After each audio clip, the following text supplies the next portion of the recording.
Hello बच्चों, स्वागत है आपका हमारे चैनल पर्सनल ट्यूटर में। मेरा नाम है ऐश्वर्या शर्मा एंड मैंने आपको पढ़ाया चैप्टर एंशंट इंडिया कल्चरल। तो अब उसके एक्सरसाइज एंड उनके सल्यूशंस देखते हैं। तो जैसे कि मैंने आपको प्रीवियस वीडियोस में भी कहा है कि क्योंकि मैं ये कोशिश कर रही हूँ दैट आपकी जो खुद से आंसर लिखने की एबिलिटी है वो अच्छी हो, इसलिए हम एक्सरसाइज यहाँ देखेंगे, क्वेश्चंस देखेंगे एंड फिर चैप्टर से उसके आंसर ढूंढकर हम आंसर लिखेंगे। तो इससे आपकी भी जो हैबिट है वो भी अच्छी हो जाएगी। तो क्वेश्चन नंबर 1 देखते हैं। क्वेश्चन नंबर 1 है आंसर इन 1 सेंटेंस। एक सेंटेंस में आपको इसका आंसर लिखना है। Now first, make a list of ancient Indian universities. तो एंशंट इंडियन यूनिवर्सिटीज़ के बारे में बहुत सारा दिया हुआ है और बहुत क्लियरली दिया हुआ है। तो हम आ जाते हैं पेज नंबर 51 में। लेकिन 51 में आने से पहले मैं आपको स्टार्टिंग इसका कैसे लिखना है बता देती हूँ। एंशंट इंडियन यूनिवर्सिटीज़ आर, या ऐसा लिख सकते हैं list of ancient Indian universities are, आपके ऊपर है, जैसे भी आप स्टार्ट कर सकते हैं। आर लिखने के बाद क्योंकि आपको एक लाइन में ही आंसर लिखना है तो आप सिर्फ नाम लिखेंगे। पहले लिखिए तक्षशिला यूनिवर्सिटी। सेकंड लिखिए आप नालंदा यूनिवर्सिटी। आप कैसे लिखेंगे? आर के बाद आप लिखिए Takshashila university comma Nalanda university comma and then लिखिए विक्रमशिला यूनिवर्सिटी। बस फुल स्टॉप। 3 यूनिवर्सिटीज़ दी हुई, उसके बाद आप फुल स्टॉप लगा दीजिए। तो ऐसे आपका फर्स्ट आंसर हो जाएगा एक लाइन में। Now question number 2, make a list of the Indian goods that were in demand in foreign countries. आपको लिस्ट बनानी है उन इंडियन गुड्स की जो फॉरेन कंट्रीज़ में डिमांड में थी। तो इसके आंसर के लिए आप आ जाइए पेज नंबर 50 में। पेज नंबर 50 आप निकाल लीजिए। ये आ गया पेज नंबर 50। पेज नंबर 50 के लेफ्ट हैंड साइड का जो थर्ड पैराग्राफ है उसमें आप आ जाइए। थर्ड पैराग्राफ की line number 1 2 3 4 5 6 7 8 9 and 10th line में आ जाइए। 10th लाइन में क्लियर आंसर दिया हुआ है। Indian goods like fine textiles, ivory, precious stone, spices, beautifully made earthen pottery were in great demand in foreign countries. As it is ये line आप लिख लीजिए और आपका सेकेंड क्वेश्चन कंप्लीट हो जाएगा। नाउ हम आगे के क्वेश्चन में आते हैं। Question number 2, name the following epics and poetic composition of ancient India. तो आप देखिए जैसे सेकंड नंबर है। सेकंड नंबर जो क्वेश्चन है इसके जो आंसर होंगे वो आपको अलग अलग लाइन में मिलेंगे, आपको साथ में लिखे हुए नहीं मिलेंगे। तो हम देखते हैं किस तरीके से हम चैप्टर से इस तरीके के आंसर्स निकालते हैं। तो आप निकाल लीजिए पेज नंबर 49। पेज नंबर 49 नहीं, पहले आपको 49 एंड 48 दोनों में बहुत सारे नाम्स मिल जाएंगे, पर बहुत सारे लिखने की ज़रूरत नहीं है, कुछ नाम भी सफिशिएंट होंगे। तो आप इस क्वेश्चन का आंसर स्टार्ट करेंगे। Epics and poetic compositions of ancient India are. तो इस क्वेश्चन को हम लिखेंगे point wise, number 1, number 2, number 3, इस तरीके से अच्छा भी दिखेगा। देखिए आपको आंसर किस तरीके से निकालना है। जैसे हम आ गए यहाँ पे पेज नंबर 49 में। पेज नंबर 49 में जो अर्शा एंड क्लासिकल एपिक्स है यहाँ से हमको लगभग हमारे आंसर मिल जाएंगे। ठीक है, तो आप पॉइंट नंबर 1 इस तरीके से डालिए और लिखिए रामायणा। देन पॉइंट नंबर 2 डालिए, लिखिए महाभारता। देन आप पॉइंट नंबर 3 डालिए और लिखिए रघुवंशा। पॉइंट नंबर 4 डालिए और लिखिए कुमार संभवा। आपने 4 लिख लिए। देन 5th आप पॉइंट डालिए एंड लिख लीजिए भगवत गीता। बस 5 आपके सफिशिएंट होंगे, इतना आप लिख लीजिए एंड आपका क्वेश्चन का आंसर ख़त्म होता है। देन नेक्स्ट क्वेश्चन में आते हैं। Question number 3, fill in the blanks. Question number first है the epic Ramayana was composed by rishi. तो इसका आंसर भी हमको पेज नंबर 49 में मिल जाएगा, क्योंकि फिल इन द ब्लैंक्स है तो आपको एक वर्ड, वन वर्ड में आंसर लिखना है। वॉज कंपोज्ड बाय, देखिए यहाँ rishi Valmiki. Okay, now next question हम देखते हैं। नेक्स्ट क्वेश्चन है the science of Indian medicine is called. तो इसका आंसर पेज नंबर 50 में मिल जाएगा। बिल्कुल भी कंफ्यूज होने की ज़रूरत नहीं है बच्चों, मैं आपको क्लियरली पेज नंबर बता रही हूँ, आप वो पेज नंबर खोलिए, क्योंकि मैं आपको जिससे पढ़ा रही हूँ वो PDF फॉर्म में है तो थोड़ा मुश्किल होगा, लेकिन आप प्रॉपरली, आपको जो पेज बोल रही हूँ आप वो खोलिए, उसमें आपको जो लाइन बता रही हूँ, पैराग्राफ बता रही हूँ, आपको आंसर मिल ही जाएगा। तो आंसर होगा आपका आयुर्वेदा, आप लिख लीजिए आयुर्वेदा। देन नेक्स्ट आप क्वेश्चन नंबर 3 के थर्ड क्वेश्चन में आ जाइए। Thousands of student could leave at dash university.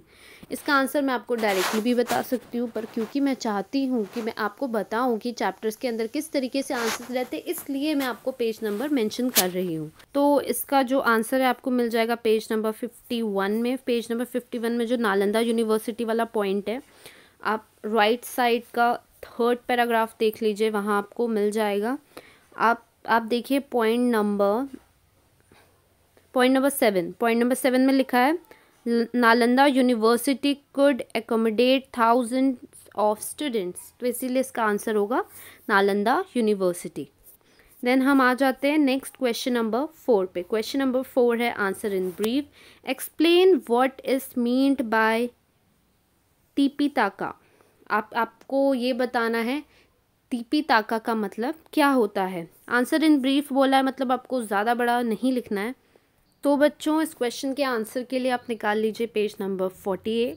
Page number 48 first page जो है इस चैप्टर का, उस पर आप आ जाइए।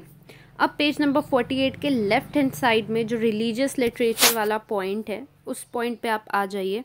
यहाँ पे लिखा है the important text includes Agam Grantha Tipitaka and Bhagavad Gita. तो क्योंकि आपका क्वेश्चन है what is meant by Tipitaka, तो आप इसका आंसर लिखेंगे Tipitaka was an important religious text.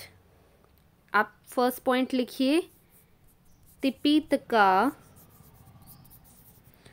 Was an important religious text. एक पॉइंट आपने ये लिख दिया, आप ये लाइन लिख लीजिए। इसके बाद आप लिखेंगे तिपितका हैज़ 3 पिताकास और पार्ट्स। ओके, उसके बाद ये लाइन लिख लीजिए, मैं आपको शॉर्ट में ही लिखवा रही हूँ ये, आप लिख लीजिए इट हैज़ 3 पार्ट्स। आपने इतना लिख लिया। उसके बाद पार्ट्स के बाद फुल स्टॉप लगाने के बजाय आप ये लगा लीजिए, या आप इस तरीके से ऐसे डैश खींच दीजिए। देन आप लिखिए सुता पिताका, विनय पिताका एंड अभिधामा पिताका। फर्स्ट सुता पिताका, सेकंड विनय पिताका, थर्ड अभिधामा पिताका। आपको ये फर्स्ट सेकंड थर्ड लिखने की ज़रूरत नहीं है, आप कॉमा लगा के लिख दीजिए, क्योंकि ये शॉर्ट आंसर है। सुता पिताका, विनय पिताका एंड अभिधामा पिताका, बस इसमें आपका आंसर ख़त्म हो जाता है।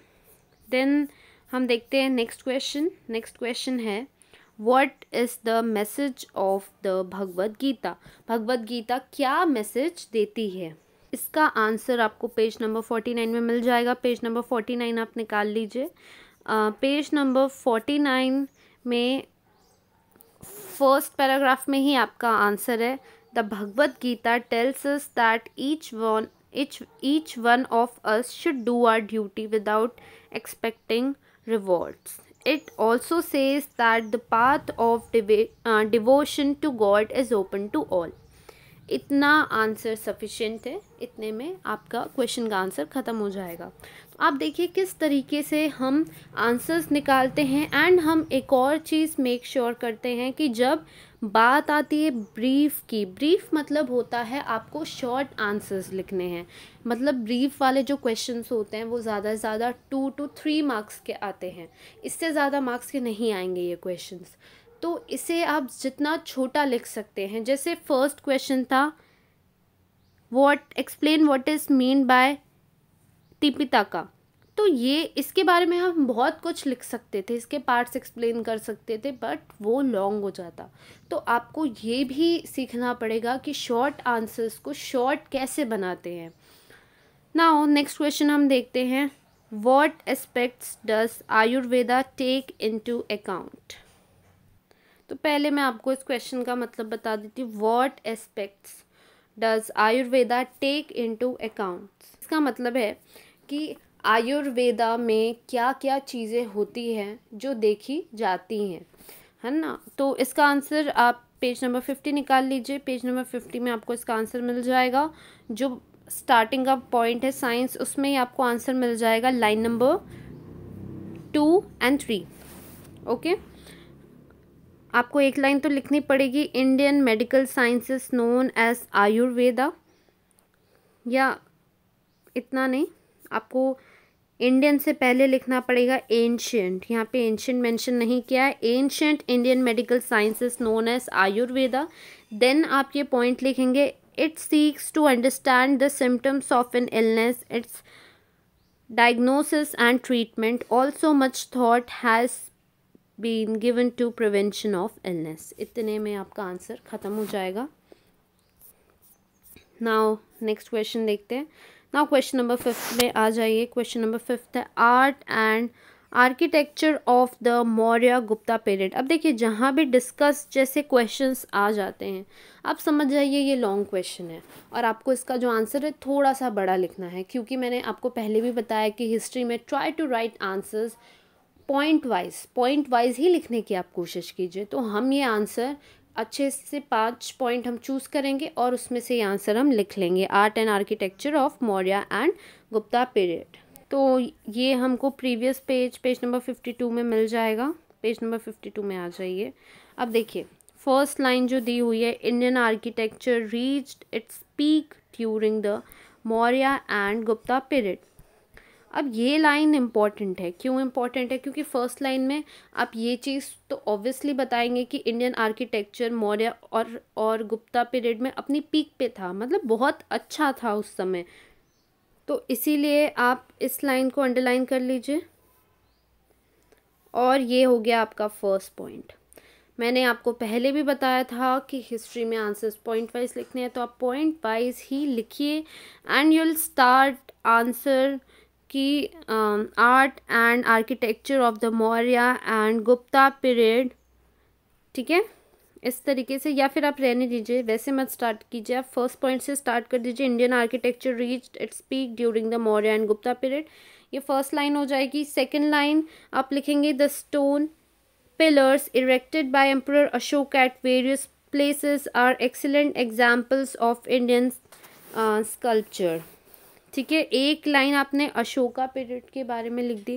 देन एक लाइन और आप लिखेंगे, the stupa at Sanchi and cave sculptures at Udayagiri, Khandagiri, Karla, Nashik, Ajanta, Ellora etcetera show that the same tradition advanced even further. ये आपका हो जाएगा पॉइंट नंबर 3।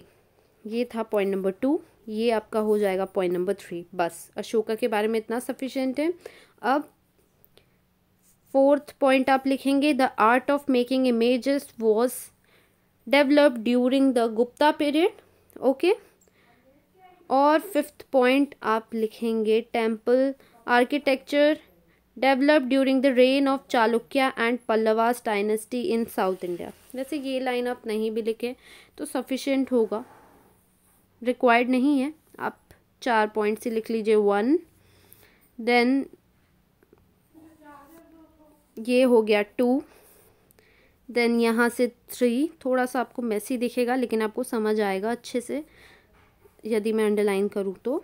ये थर्ड पॉइंट, एंड ये फोर्थ पॉइंट आप यहीं तक लिख लीजिए, was developed during the Gupta period, that's it. इसमें आपका क्वेश्चन नंबर 5 ख़त्म होता है। नाउ नेक्स्ट क्वेश्चन देखते हैं, question number 6, what would you do? How would you obtain information about Ayurvedic medicine and use it in your day to day life? तो ये जो क्वेश्चन है ना, ये थोड़ा सा ये आपके चैप्टर से रिलेटेड क्वेश्चन है, लेकिन इस क्वेश्चन का आंसर आपके चैप्टर में नहीं दिया है, ये क्वेश्चन आपको खुद से लिखना है खुद। तो क्या पूछा है कि आप क्या करेंगे, how would you obtain information about Ayurvedic medicine and use it in your day to day life. तो इसके आंसर में मैं आपको कुछ आइडियाज़ दे सकती हूँ जिसके थ्रू आप इसका आंसर लिख सकते हैं। यदि आपको ये आइडिया सफिशिएंट ना लगे और आप चाहते हैं कि मैं आपको इसका आंसर लिखवाऊँ, तो आप मुझे कमेंट सेक्शन में बता सकते हैं, मैं अलग से एक वीडियो बना के इनके आंसर्स लिखवा दूँगी। बट यदि आप मेरी ओपिनियन लें तो you should try by own. कुछ क्वेश्चंस इसलिए दिए रहते हैं आप लोगों को ताकि आप लोग खुद से कोशिश करें, क्योंकि खुद से कोशिश करेंगे तो ही आप लोग सीख पाएंगे। तो जैसा कि फर्स्ट क्वेश्चन है कि आप कैसे ऑब्टेन करेंगे इंफॉर्मेशन अबाउट आयुर्वेदिक मेडिसिन्स, ठीक है। तो इसका आंसर आप लिखेंगे थ्रू इंटरनेट, ठीक है। आप लिख सकते हैं, मैं आपको पॉइंट्स बता देती हूँ। आप लिख सकते हैं थ्रू इंटरनेट, ठीक है। सेकेंड आप लिख सकते हैं we can get information by books and various other texts available in libraries, ठीक है। कहाँ से? Books and texts available in library, okay. तो इस तरीके से आप लिख सकते हैं। एंड इसके जो यूजेस होंगे, आप थोड़ा सा आप कोशिश कीजिए, नेट में आपको सब मिल जाता है आयुर्वेदिक। वैसे मैं आपको एग्जाम्पल भी दे सकती हूँ, जैसे घर में ऐसा होता है कि चोट लग गई है ना, तो वहाँ पे हल्दी लगा दिया, ये भी एक आयुर्वेदिक ट्रीटमेंट है। देन उसके बाद जल गया तो वहाँ पे हम क्या करते हैं, आइस लगाते हैं, तो ये भी एक आयुर्वेदिक काइंड ऑफ, बहुत छोटे लेवल का है लेकिन काइंड ऑफ आयुर्वेदिक ट्रीटमेंट ही है जो आप डे टू डे लाइफ में यूज़ करते हो।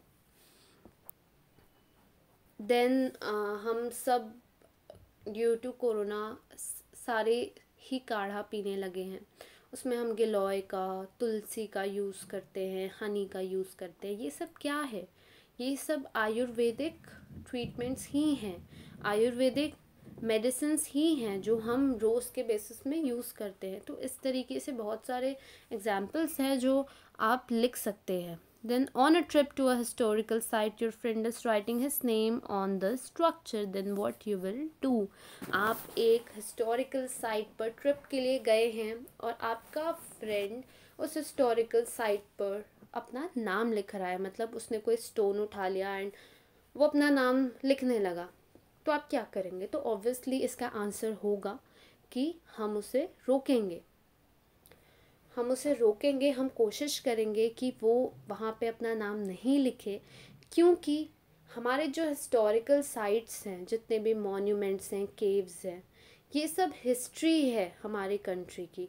एंड हमारे कंट्री के हेरिटेज हैं, कल्चरल हेरिटेज हैं ये, और यही हमारे कंट्री को कहीं ना कहीं रिप्रेजेंट करते हैं। फॉरेन से जितने भी लोग आते हैं हमारे कंट्री को देखने, वो यही सब देखते हैं और यही सब हमारे ब्रेव किंग्स के बारे में, उनकी विक्ट्रीज़ के बारे में बताते हैं। तो वी डोंट हैव राइट कि हम उन्हें किसी भी वे से डैमेज करें। तो इसीलिए हम उसे रोकेंगे और हम उसे वॉर्न करेंगे दैट हमारी जो भी कल्चरल हेरिटेज है उसे ख़राब नहीं करना चाहिए। Then I am again saying that यदि आप ये आंसर्स खुद से नहीं लिख पा रहे तो आप मुझे कमेंट सेक्शन में बताइए, मैं इसके लिए एक अलग से वीडियो बनाऊंगी और आपको ये आंसर्स लिखवा दूंगी। Thank you for watching.